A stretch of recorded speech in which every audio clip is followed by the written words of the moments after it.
Assalamualaikum warahmatullahi wabarakatuh. Selamat datang di EduScience Indonesia, channel pembelajaran sains masa kini.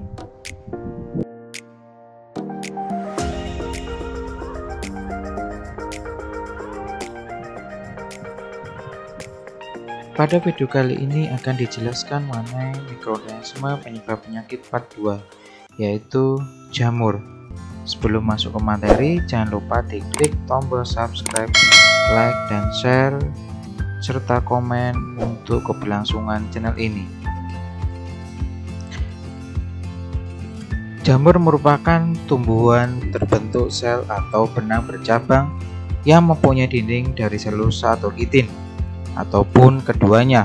Dalam hal ini, jamur sendiri dia nanti memiliki protoplasma yang mengandung satu atau lebih dari inti sel sendiri, tidak mempunyai klorofil, dan berkembang biak secara aseksual, seksual maupun keduanya. Berdasarkan beberapa penelitian bahwa ada 300 spesies jamur diketahui patogen terhadap manusia. Dalam hal ini, jamur yang biasanya menimbulkan penyakit pada manusia hidup pada zat organik ataupun di tanah yang mengandung zat organik, seperti halnya humus, tinja binatang maupun burung. Adapun ciri-ciri dari jamur yang pertama yaitu dia termasuk eukariotik karena dia nanti memiliki membran inti, kemudian tidak memiliki klorofil tapi sehingga nanti sifatnya heterotrof, kemudian ada yang uniseluler dan ada yang multiseluler, kemudian memiliki zat warna, mendapatkan nutrisi dengan absorpsi membentuk bermacam-macam, kemudian dinding sel tersusun atas zat kitin. Ini adalah contoh jenis dari jamur itu sendiri, yaitu ada yang uniseluler, contohnya itu jamur Saccharomyces, kemudian ada yang multiseluler yaitu Lepiota. Kemudian untuk struktur tubuhnya, bahwa jamur dia nanti bisa terdiri dari yang ada yang berbentuk hifa, kemudian ada yang sudah memiliki tubuh buah. Tapi kebanyakan bahwa jamur nanti ada yang dia memiliki badan buah, kemudian ada hifa, kemudian ada bagian yang penghasil spora dan ada miselium. Jadi tergantung dari kelasnya dari jamur tersebut. Kemudian kalau berdasarkan strukturnya, bahwa pada bagian jamur nanti ada namanya hifa. Jadi hifa nanti sendiri adalah merupakan benang-benang halus. Kemudian terdapat namanya septum atau seta, yaitu dia nanti sekat. Jadi bahwa pada jamur nanti dia akan ada beberapa yang memiliki sekat atau dinding. Kemudian hifa senositik, yaitu hifa yang tidak berseptum. Kemudian ada miselium, yaitu berupa hifa yang bercabang yang membentuk anyaman. Kemudian miselium vegetatif, ini nanti yang biasanya untuk menyerap makanan. Kemudian ada miselium generatif yang menghasilkan spora, dan yang terakhir adalah Fustorium atau Fustoria. Ini nanti biasanya terletak pada ujung hifa yang berfungsi untuk menyerap makanan dari inangnya tadi. Selanjutnya yaitu bagaimana cara hidupnya. Jadi ada beberapa cara hidup dari jamur sendiri. Yang pertama adalah namanya ada saprofit, yaitu berupa si jamur nanti dan nanti akan memperoleh zat organik dari sisa organisme mati. Ini misalnya nanti berupa daun dan kertas. Ya. Ini contohnya yaitu Gymnospilius. Ya. Kemudian ada yang parasit. Ya. Ini berupa yang memperoleh zat organik dari organisme hidup yang lain. Nah, ini contohnya yaitu jamur Ustiligo, ya, ataupun jamur panu, kadas, kurap. Kemudian ada yang namanya simbiosis, yaitu dia nanti si jamur nanti dan nanti akan memperoleh zat organik dari organisme hidup yang lain atau inangnya, namun bersifat menguntungkan bagi inangnya. Ya. Jadi bisa jadi nanti adanya jamur tersebut nanti dia bisa membantu dalam proses pengambilan mineral di dalam tanah. Ini contohnya yaitu mikoriza, biasanya yang terdapat pada tanaman polong-polongan. Kemudian kalau dilihat dari habitatnya, bahwa ada beberapa jamur nanti dia nanti bisa hidup di berbagai lingkungan. Bisa jadi nanti di darat atau di laut, kemudian di tempat yang lembab pasti itu, kemudian yang mengandung organik dan lingkungan yang asam.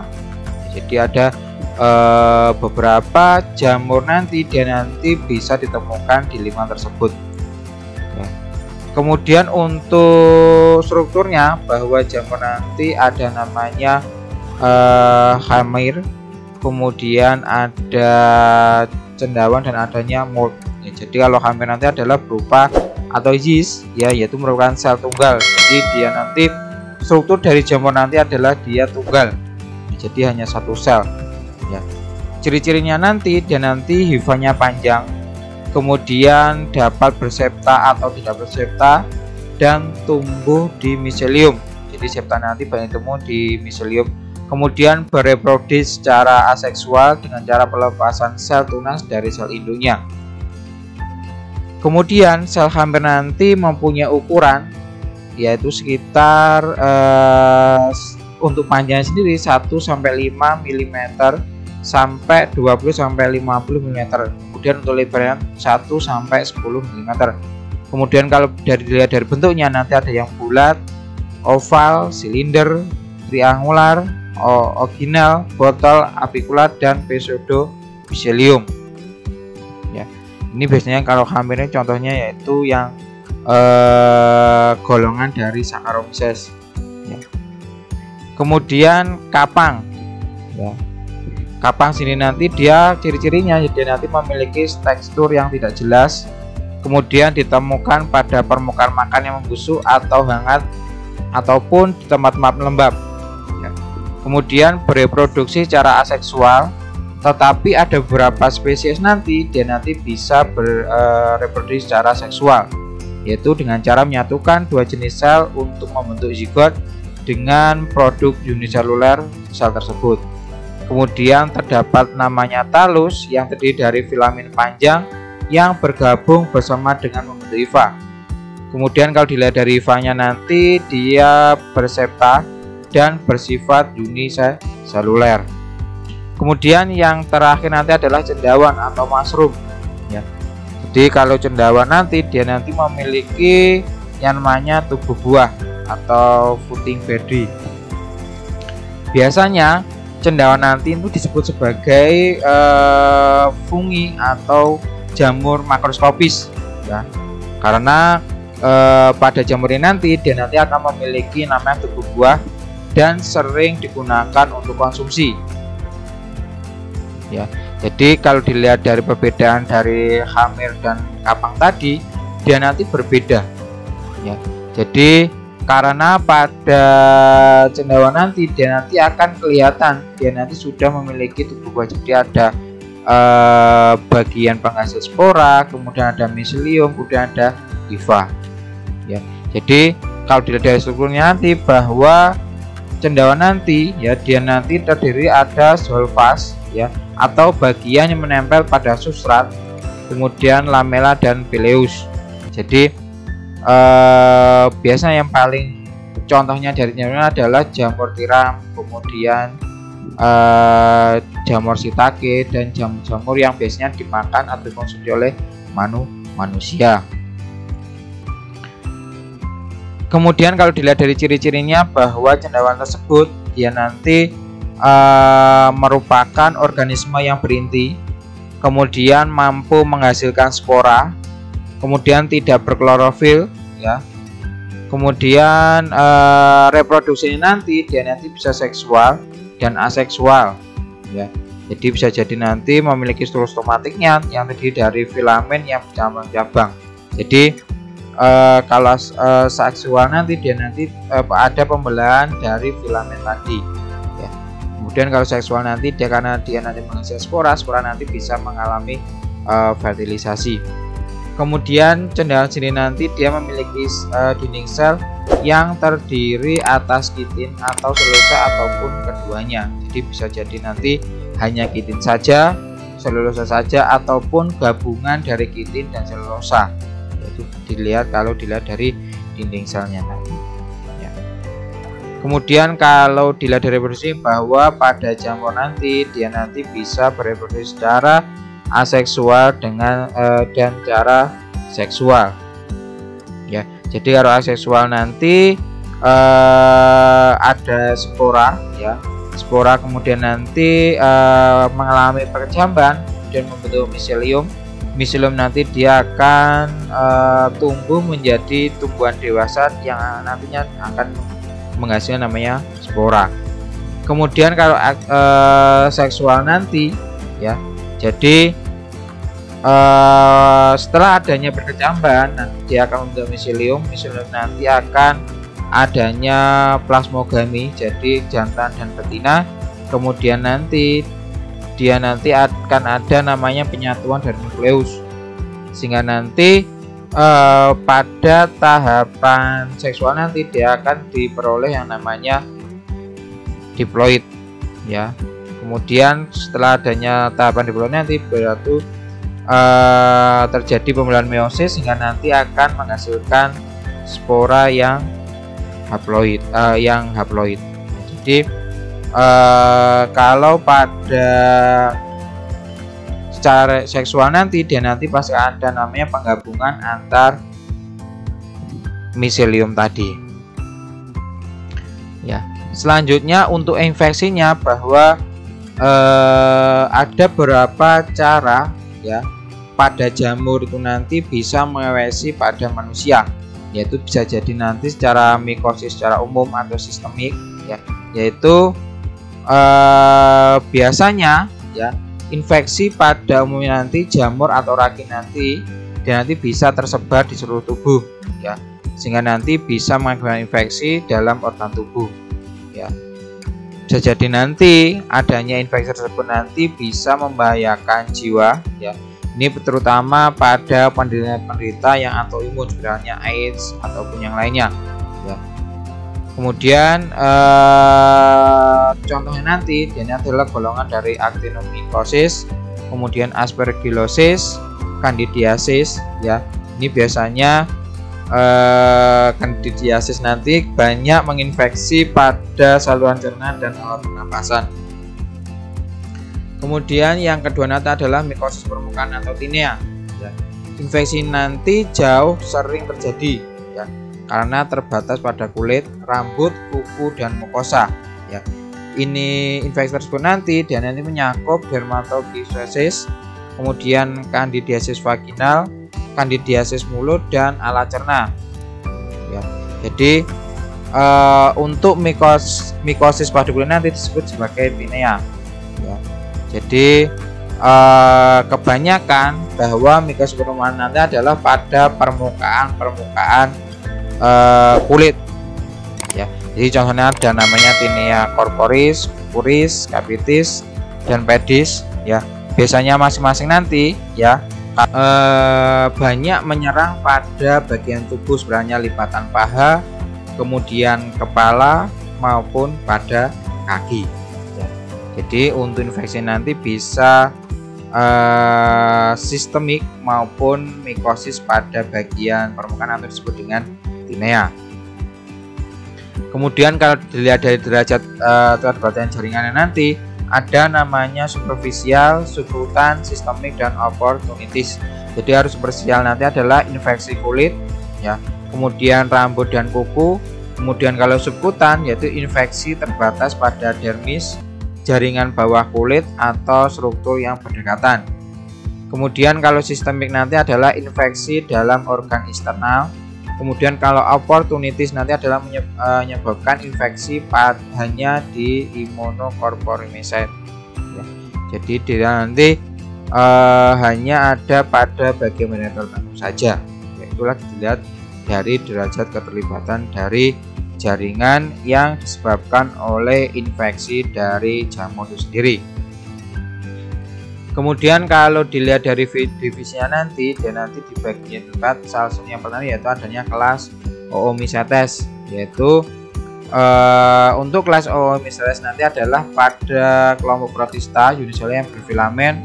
Kemudian cara fisik nanti mirip fungi ya. Kemudian tumbuh dengan baik dalam kondisi lembab yang tinggi dan berair ya. Untuk ciri-cirinya ya, ciri-ciri dari Oomycetes nanti adalah miselium terdiri atas hifa yang tidak bersekat, bercabang-cabang, dan memiliki banyak inti. Kemudian sebagian besar dia nanti bisa hidup di air, dan ada yang di darat namun membutuhkan kelembapan yang tinggi. Kemudian dinisalnya nanti terbuat dari selulosa, hidupnya parasit maupun saprofit. Kemudian perkembangbiakannya nanti ya bisa secara vegetatif ya dengan cara zoospora, dan yang hidup dari nanti bisa nanti membentuk namanya sporangium atau conidium. Jadi itu untuk secara kemudian kalau secara generatif dia nanti bisa menggunakan namanya Oogenida. Jadi contohnya nanti ada namanya Saprolina mixta ya. Kemudian juga ada Saprolegenia decora atau jamur air. Selanjutnya yaitu kelas Zygomycetes, yaitu nanti terdiri atas cendawan yang hidup secara saprofit dan parasit. Kemudian mempunyai miselium yang bercabang banyak ya. Ini nanti sebagian tidak bersekat, tetapi untuk golongan tertentu nanti akan kelihatan sekat-sekatnya atau septanya. Kemudian dinisalnya nanti terdiri atas kitin. Perkembangbiakan nanti bisa aseksual maupun seksual ya. Untuk contohnya nanti ada namanya jamur Rhiopus stolinaire, kemudian ada wukor. Kemudian untuk siklus reproduksinya ya, nanti biasanya nanti spiralnya secara umum bahwa ada yang aseksual maupun seksual. Aseksual nanti dia adanya germinasi dari spora, kemudian membentuk miselium dan membentuk tubuhan dewasa. Kemudian kalau untuk yang seksual dia nanti dari miselium nanti dia nanti akan mengalami konjugasi ya, sehingga nanti akan membentuk zigospora. Zigospora nanti dia akan bercambah sehingga nanti akan menghasilkan zigospora dewasa. Setelah dewasa nanti akan mengalami pembebalan meiosis, baru nanti akan membentuk suatu bagian dari jamur tersebut ya.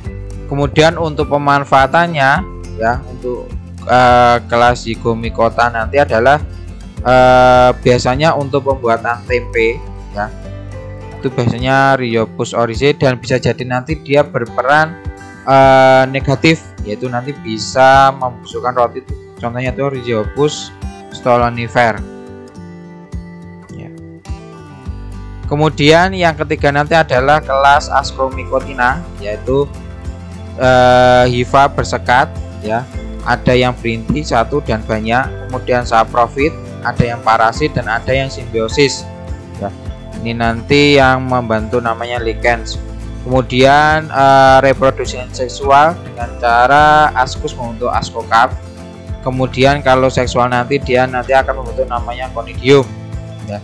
Ini contoh untuk kelas Ascomycotina nanti, contoh pemanfaatan nanti adalah Penicillium notatum yang sebagai penghasil dari Penicillium.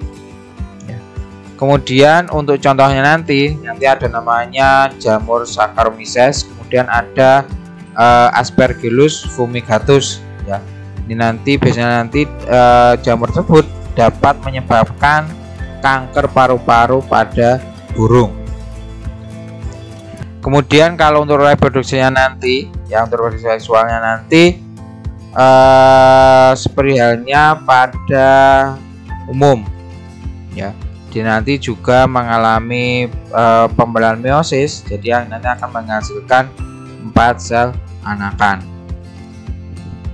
Selanjutnya yaitu yang keempat, yaitu kelas Basidiomycotina, yaitu ciri-cirinya yaitu hifa bersekat ya.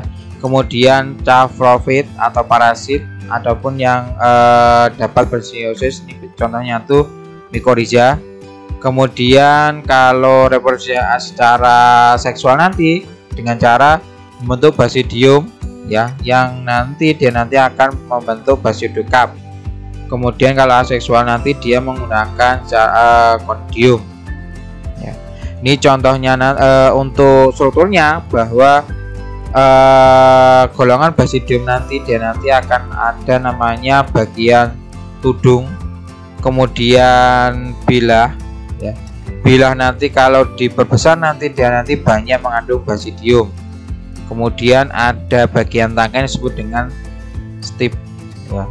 Kemudian untuk contohnya nanti ya, nanti ada jamur merang, kemudian ada jamur Aminta muscaria, kemudian ada Lentinula edodes ya. Biasanya nanti untuk jamur Basiomycota nanti ini yang banyak yang sering dikonsumsi oleh manusia. Kemudian untuk siklus hidupnya ya, jadi nanti spiralnya kelas-kelas yang lainnya, yaitu mengalami pembentukan plasmogami ya. Jadi nanti setelah itu nanti akan membentuk basiodokap tadi. Kemudian untuk pemanfaatannya nanti ya, jadi ada beberapa kelas dari Basiomycota nanti dia nanti bisa sebagai bahan obat. Ini contohnya itu Ganoderma aspanatum dan Polyporus giganteum ya. Kemudian yang terakhir adalah kelas Deuteromycota ya, yaitu hifa bersekat, kemudian tubuh berukuran mikroskopis ya, kemudian bersifat parasit pada ternak dan ada yang hidup saprofit pada sampah. Kemudian bereproduksi aksesuar dengan konidium dan seksual. Kemudian banyak yang bersifat merusak atau menyebabkan penyakit pada hewan-hewan ternak, manusia maupun tanaman budidaya. Ya, ini biasanya nanti adalah golongan dari Fusarium ya. Kemudian golongan dari Trichopiton ya. Kemudian golongan dari Deuteromycota ini nanti yang dapat mengorganisasi contohnya nanti adalah golongan Trichopiton, kemudian Sporium dan Epidermidon ya. Ini nanti yang bisa menyebabkan namanya ketombe dan kurap ya. Kemudian ada nanti Malaysia furfur, ini yang dapat menyebabkan panu. Kemudian ada biasanya kalau Fusarium nanti banyak menyerang pada tumbuhan.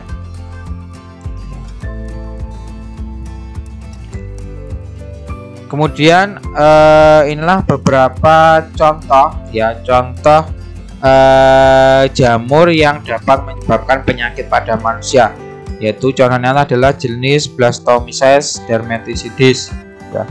Ciri-cirinya nanti ya, dia nanti merupakan jamur dimorfik termal yang tumbuh sebagai mold dalam biakan, dan nanti bisa dinanti dia akan menghasilkan hifa ya, hifa hialin yang bersepta dan bercabang seperti halnya Conidia. Kemudian untuk penyakit dan organisasi lain nanti adalah ini nanti dia dapat menyebabkan plasmomycosis ya. Bisa nanti banyak menyerang kulit, paru-paru, viscera, tulang dan maupun sistem saraf ya. Jadi biasa nanti untuk jamur-jamur yang menyerang pada manusia nanti bisa nanti dia banyak menyerang pada bagian permukaan kulit ya. Jadi ini gambaran dari mikroskopis dari jamur Blastomyces dermaticidis ya. Kemudian untuk mekanismenya nanti ya, untuk mekanisme infeksinya nanti ya, yaitu berupa penularan penyakit melalui sistem pernapasan ya, sehingga nanti akan masuk ke paru-paru. Kalau dilihat dari gejala nanti, dia nanti melalui sistem organ yang berperan dalam penyebarannya. Jadi kalau sudah masuk ke paru-paru nanti dia nanti bisa menyebar ya. Jadi kalau dilihat dari gejala nanti ya, ini nanti bisa adanya lesi atau lecet pada kulit ya yang tidak sembuh, kemudian pada tulang ya yang biasanya dapat menyebabkan nyeri, dan gejala berkaitan dengan sistem urogenital. Jadi bisa nanti dapat menyebabkan gatal-gatal pada bagian urogenital. Kemudian yang kedua nanti adalah yang paling sering terdapat pada manusia adalah Candida albicans ya. Jadi biasanya Candida albicans nanti bisa jadi nanti merupakan jamur floral normal ya. Jadi kalau nanti dia jumlahnya terlalu banyak dapat menyebabkan infeksi pada tubuh manusia. Kemudian untuk ciri-ciri nanti dia berbentuk seperti telur ya. Kemudian untuk diameter nanti kurang lebih 3 mikrometer ya. Kemudian dapat memproduksi pseudonympha ya. Kemudian kalau dilihat dari bentuknya nanti dia nanti adalah golongan dari hamir ya. Namun dia nanti memiliki namanya hifa ya. Bisa jadi nanti dia nanti bentuknya bintang, lingkaran, kemudian bisa jadi nanti seperti topi ya, dan tidak tembus cahaya ya. Bisa nanti untuk jamur ini nanti dia memiliki kemampuan untuk menempel pada inangnya ya. Untuk penyakit nanti disebut sebagai candidiasis. Ini biasanya nanti menyerang pada bagian kulit, caranya adalah pada bagian vagina, kemudian kulit sendiri, kuku, dan bisa jadi nanti masuk pada saluran pencernaan. Kemudian untuk mekanisme nanti ya, bisa nanti kalau pada organ wanita nanti bisa dapat menyebabkan gatal sekitar vulva atau vagina ya, sehingga nanti dapat menyebabkan penyakit pemutihan. Kemudian kalau kulit nanti dia bisa menyebabkan gatal-gatal sehingga nanti dapat menyebabkan kelecekan pada kulit ya. Kemudian kalau pada kuku nanti ya, ini nanti dapat menyebabkan jaringan yang ada di sekitar kuku nanti mengalami kematian ya. Kemudian mulut ya, nanti biasa nanti rasanya tidak nyaman, kemudian bisa terasa terbakar atau panas, kemudian dapat menyebabkan perubahan rasa pengecapan ya. Bisa jadi nanti kalau lebih parah nanti dapat menyebabkan lesi berwarna putih pada dinding mulut ya. Kemudian kalau pada saluran pencernaan nanti dapat menyebabkan mual-mual, muntah, kemudian kehilangan nafsu makan ya. Kemudian yang ketiga nanti adalah ini juga yang sering dijumpai pada manusia, yaitu Malassezia furfur atau disebut dengan jamur panu ya. Ini nanti banyak menyerang pada kulit ya. Kalau dilihat dari mikroskop nanti dia berupa oval bulat atau seperti botol, ukuran nanti kurang lebih 3-8 mikrometer, dan bereproduksi secara blastospora atau dapat jadi nanti dia mengalami bertunas ya. Jadi adanya spora nanti ya, dia nanti dapat membentuk hifa ya, yang sehingga nanti hifa yang nanti itu dapat menyebabkan sebagai alat untuk menempel pada inangnya. Jadi bisa nanti kalau sudah ada penempelan bisa nanti dapat menyebabkan rasa gatal yang hebat ya. Kemudian untuk mekanisme nanti dia nanti bisa jadi nanti melalui kontak langsung ya dengan penderita, ataupun menggunakan barang-barang si penderita nanti untuk digunakan secara bersama-sama, sehingga nanti spora yang ada pada penderita nanti bisa menempel pada tubuh yang sehat. Bisa nanti gejala-gejala nanti bisa ditandai dengan warna bintik-bintik merah ya, ataupun bintik-bintik putih ya. Sehingga nanti kalau adanya jamur ini nanti dapat menyebabkan gatal pada kulit yang terserang ya. Kemudian yang terakhir lagi demikian penjelasan mengenai beberapa penyakit yang disebabkan oleh jamur ya. Terima kasih atas perhatiannya. Jangan lupa diklik tombol subscribe, like, dan share, dan juga di komen untuk keberlangsungan dari channel ini. Terima kasih atas perhatiannya. Sampai ketemu lagi. Salam EduScience Indonesia.